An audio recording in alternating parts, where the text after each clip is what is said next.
आज के इस वीडियो में हम एक ऐसे बहुत ही इम्पोर्टेंट टॉपिक पर बात करने वाले हैं जो कि सुप्रीम कोर्ट में उठाया गया था। सवाल ये था कि अगर किसी क्रिमिनल केस में आई विटनेस अगर रिश्तेदार है तो उसकी गवाही कितनी मान्य हो सकती है, क्या उसे आई विटनेस माना जा सकता है।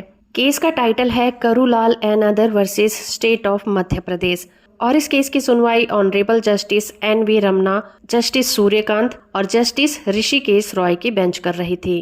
ये मामला है 1993 का, जहां पर माधव नाम का व्यक्ति जो कि अब मृतक है अपने बेटे के साथ खेत पर मौजूद था और उन पर 6 लोगों ने हमला किया और माधव जो कि मृतक है उसके रोने की आवाज सुनकर कुछ लोग वहां मौके पर पहुंच गए और आरोपी भाग गए, जिसके बाद माधव के बेटे ने अपने पिता को बैलगाड़ी पर लादा और हॉस्पिटल ले जाने लगा। जब उन्होंने आरोपियों के घर को पार किया तो उनका रास्ता आरोपियों ने रोक लिया और उनको रिपोर्ट न दर्ज कराने के लिए धमकाया। हॉस्पिटल पहुंचने के बाद माधव जी ने रास्ते में ही दम तोड़ दिया और उसके बेटे भंवर लाल ने पुलिस में रिपोर्ट दर्ज कराई। जांच पूरी होने के बाद आरोपियों पर IPC के सेक्शन 149 के साथ साथ 148 और 302 के तहत आरोप लगाए गए थे और जिन 4 लोगों ने बैलगाड़ी को रोका था उन पर IPC के सेक्शन 506 के तहत आरोप लगाए गए थे। मुकदमे के दौरान बैलगाड़ी को रोकने वाले जो 4 आरोपी थे उन्हें बरी कर दिया गया क्योंकि उनके खिलाफ मुकदमा चलाने के लिए सबूत नहीं थे। बाकी के 6 जो मुख्य आरोपी थे उनके खिलाफ सुनवाई के दौरान कोर्ट ने मृतक के बेटे, बेटी और पत्नी के साथ कई गवाहों की जांच की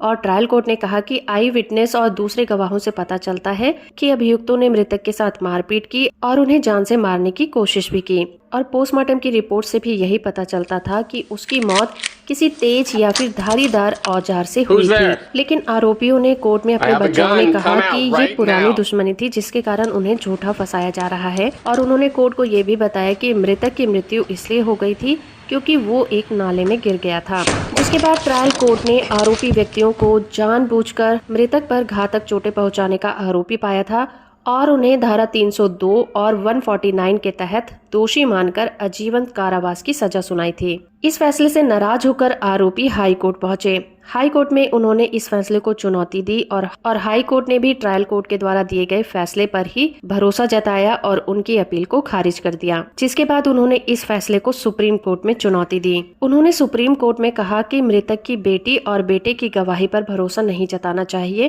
क्योंकि वो मृतक के रिलेटिव हैं। उन्होंने आगे ये भी तर्क दिया कि दोनों के बीच में पहले से ही पुरानी दुश्मनी चली आ रही थी जिसके कारण उन्हें झूठा फंसाया जा रहा था। कोर्ट के सामने ये भी दलील दी गई कि इस मामले में जो गवाह थे वो बाद में हॉस्टाइल विटनेस बन गए थे। सुप्रीम कोर्ट ने Dilip Singh and another versus Punjab state में आए जजमेंट का हवाला दिया, जिसमें सुप्रीम कोर्ट ने कहा था कि एक गवाह को इंडिविजुअल माना जाएगा जब तक कि ये साबित न हो जाए कि उसकी मंशा किसी को गलत तरीके से फंसाने की थी। और अगर यहाँ पर मृतक का कोई करीबी रिश्तेदार आई विटनेस है तो वो किसी निर्दोष को नहीं फंसाएगा बल्कि वो असली अपराधियों का ही नाम लेगा। इस केस में एक गवाह भंवर लाल था जो कि मृतक का रिलेटिव नहीं था, लेकिन उसकी गवाही मृतक के बेटे और बेटी के द्वारा दी गई गवाही से मेल खाती थी। इसके आगे सुप्रीम कोर्ट ने कहा कि भले ही इस केस में बहुत सारे गवाह हॉस्टाइल हो गए हैं, लेकिन ये साबित करने के लिए सबूत नहीं है कि आरोपियों ने मृतक पर हमला नहीं किया था। इसलिए ऑनरेबल सुप्रीम कोर्ट ने भी